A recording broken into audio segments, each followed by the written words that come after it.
So I went hunting for a watercolor palette, and I'm still on a bit of a budget, and I still find that a lot of the really good super awesome brands are a little up there in price for me right now. So I'm sort of just, as I need a palette and as I want to get like another palette, I'm just gonna do stepping stones up to, you know, eventually a good watercolor palette. As you know, the first watercolor palette I had was a $10 Royal Langnickel set, and it was just me starting out with, you know, doing watercolors for the first time in years. Like, it got me through, it got me learning different things, but they were chalky as hell.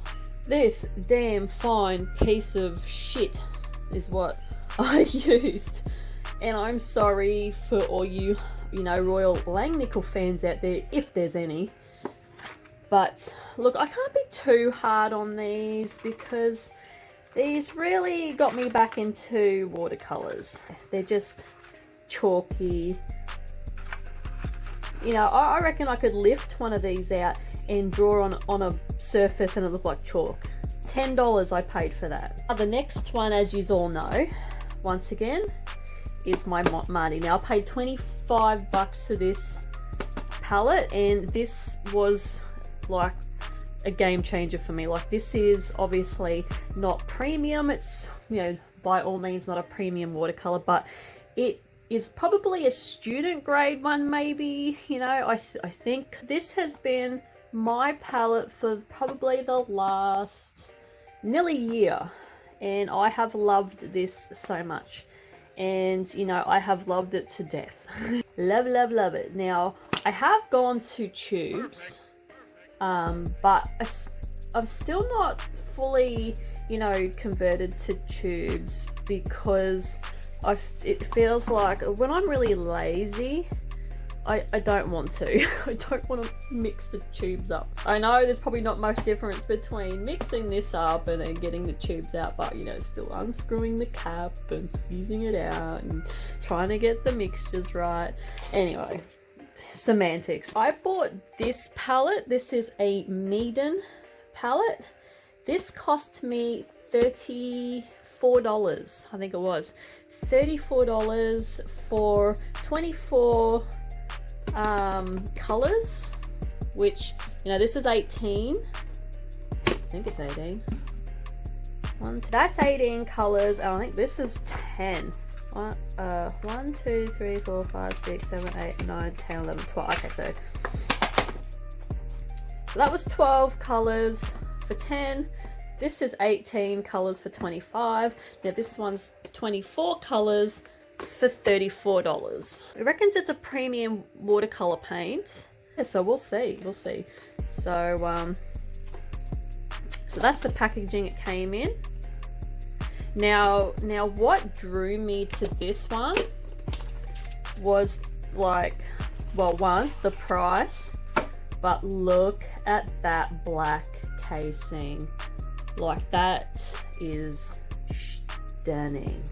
Like, that's just gorgeous. I just really love the pictures of this case. So as you can see, little thumb ring. You put your thumb in there so you can, like, you know, hold it like that. I will never ever use that.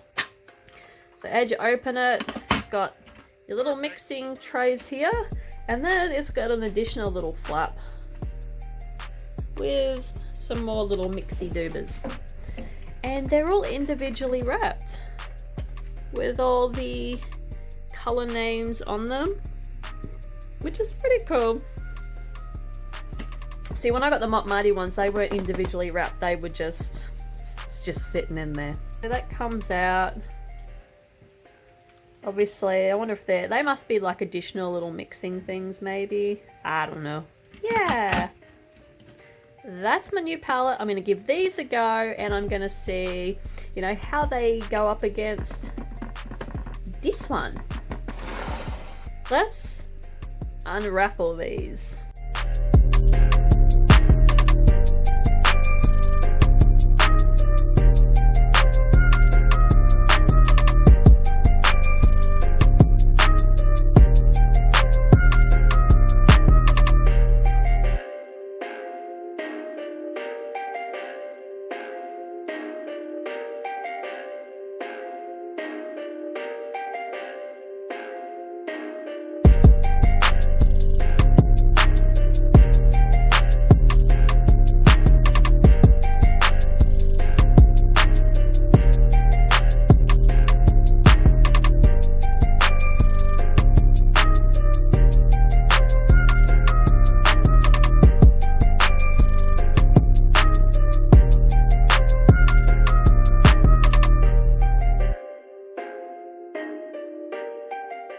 Far out. I hope that was more fun for you to watch than it was for me to undo them. That was... I didn't like that. Yeah, next step is to now swatch all these and see what they look like. Let's go. Perfect. When swatching these colours out, I decided to use the little name tags, the little colour thingy, whatever you want to call them. I just cut them off of the, you know, the wrapping, and I just paste them into my sketchbook and just did all the swatches beside the name. I thought that was the easiest thing to do, really. And some of these colours were just so nice. I really love the variety of the blues and the reds. I use a lot of red, and I was so happy that they've included 3 reds, but one of the most interesting one is the complexion one. As you can see, where the white one is, you've got a skin color tone, and it's called complexion, which is actually quite interesting. I've never, well, I haven't had much experience with palettes, but I've never seen a complexion one in there before. So yeah, some beautiful colors. So straight up, they're better than the Marte ones vibrancy wise. So for the illustration that I decided to do to test these wonderful paints, I just drew this, I don't know what you call her, but I've been a little bit inspired by the wonderful creations and the wonderful little dolls that you can buy to paint up yourself from Doll Chateau. And I found one the other day, and I just sort of had to recreate her in this picture. So it's like a little demon. It's a demon woman, you know, cross, whatever you want to really, you know, call her. But she is just inspired by the Doll Chateau creations. And what I have been doing a lot lately is I have been tracing my own work. As you can see, I just coloured it back in, and then I just put the piece of paper under and I just trace my own work because I can't recreate it. I cannot recreate what I draw, and like I've said to you before in the past, what I draw straight up first is always the one. I can never redraw it again. So I don't have a light box or anything, which I probably should invest in, but for the time being, hey, piece of paper, a lead pencil, just scribble in the back and then just trace over it. Works exactly the same way. So there wasn't a lot of planning that went into this piece. Just felt like drawing it. And probably the story, if there is like a story behind this, is it is a creature, and she's pretty much surrounded by her other little creatures, and they don't want her to leave, and she's not exactly happy. She's not exactly a happy, I don't know what you call her, still working that out. she's a creature. She's just a humanoid looking creature. And she's got all these other little creatures around her that are like, you're not going anywhere. And all she wants to do is escape. She wants to escape, but she can't. And they have trapped her by these tree vines that have come up from her chair that she likes to sit on, and they're pretty much going, no, you can't leave, you cannot leave. And I think we can all relate to this. I think we can all relate to scenarios where you feel a little bit trapped and you can't leave, and it's just, you know, like, it's like the worst feeling.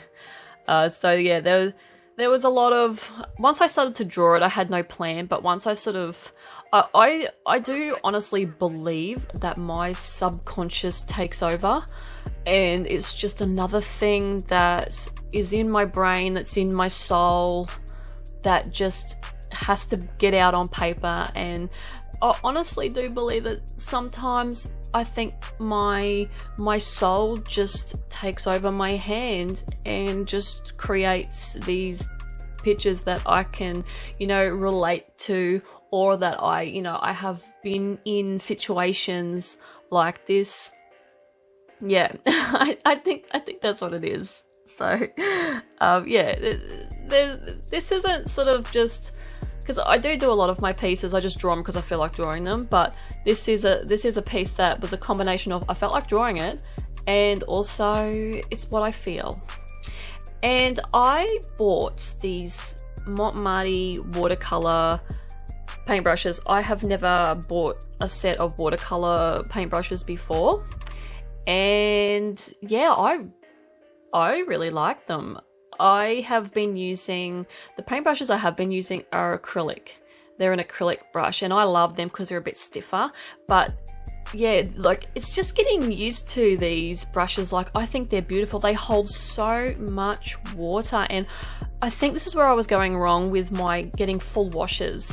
I think the acrylic brushes were not doing what I wanted them to do, and since having this watercolor brush, I was able to pick up a lot of paint, which this brush is a 6. It's a size 6, and I was able to get a pretty decent wash.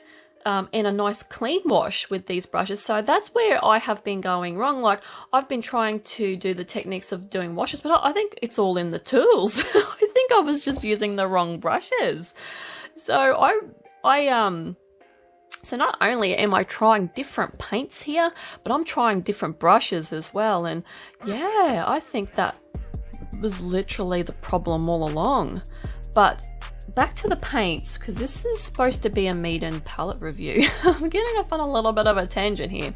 Anyway, the paints, oh my god, are absolutely beautiful. I actually found them better to blend than the Marte ones. I don't know, once again, I've probably done a bad thing by using two different elements at one time, so I sort of don't know what has sort of really been the cause of me being able to do what I have been wanting to do for a long time, whether it was the brush or if it was the paint or if it was a combination. I don't really care, but because anyways, I really was able to just blend better than I have been able to in such a long time, if ever.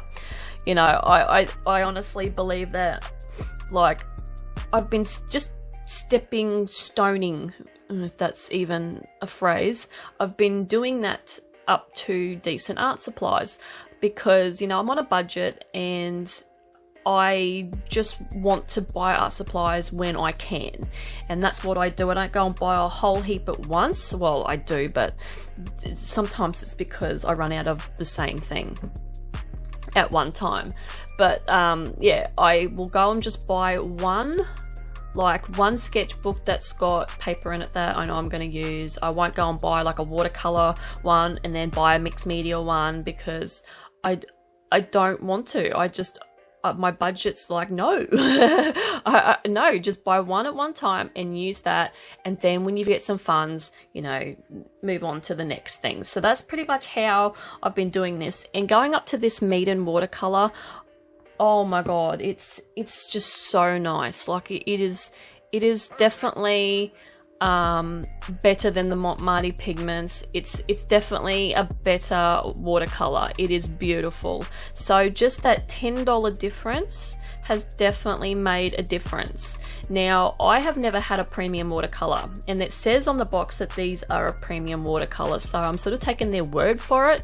But oh wow, like yeah, I'll say that they're premium, even though I've never actually had proper premium because they were just really, really nice.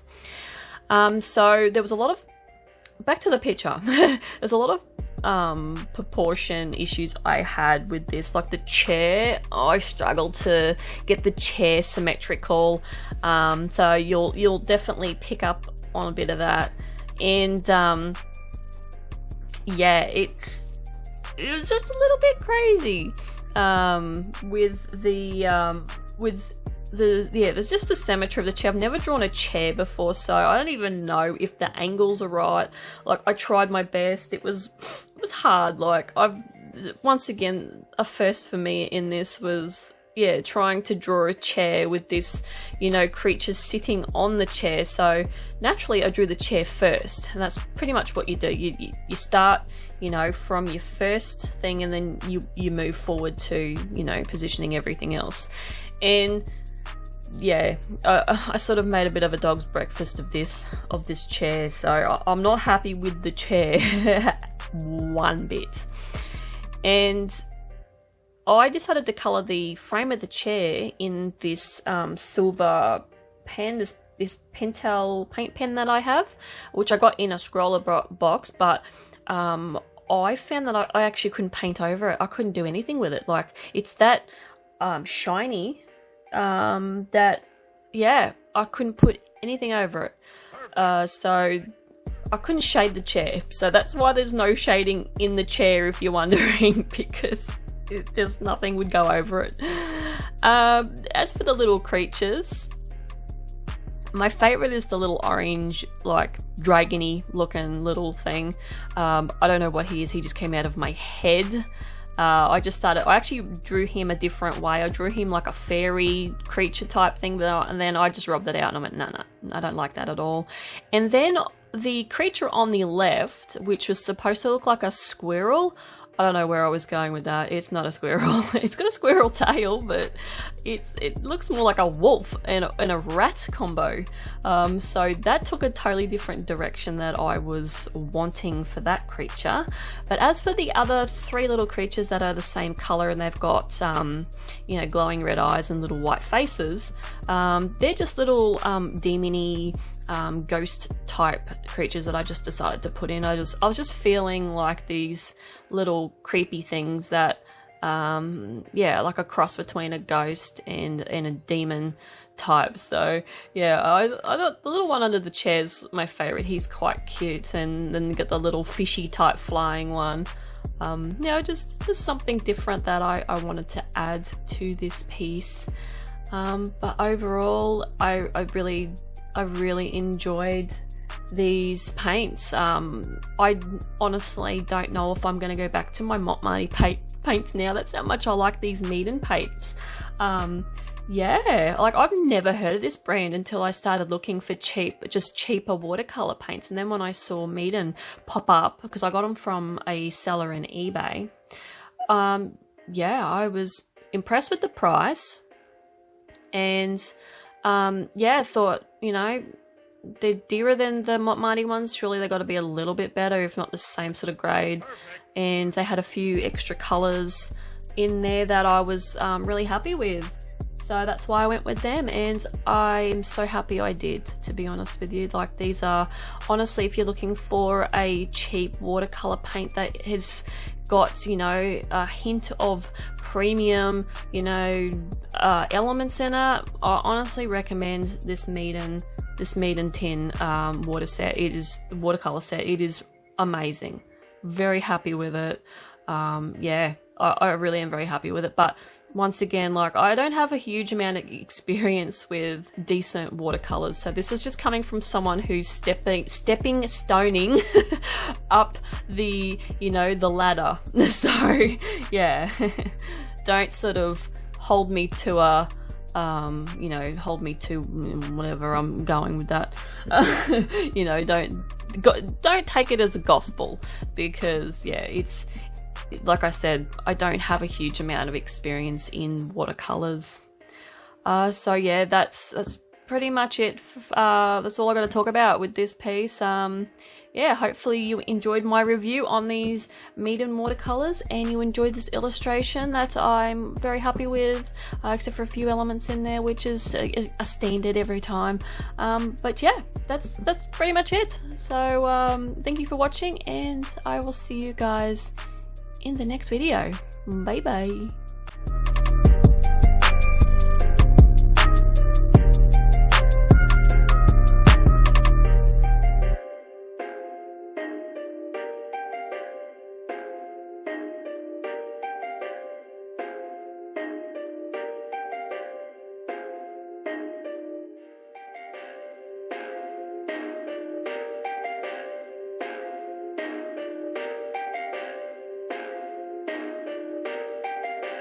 Perfect.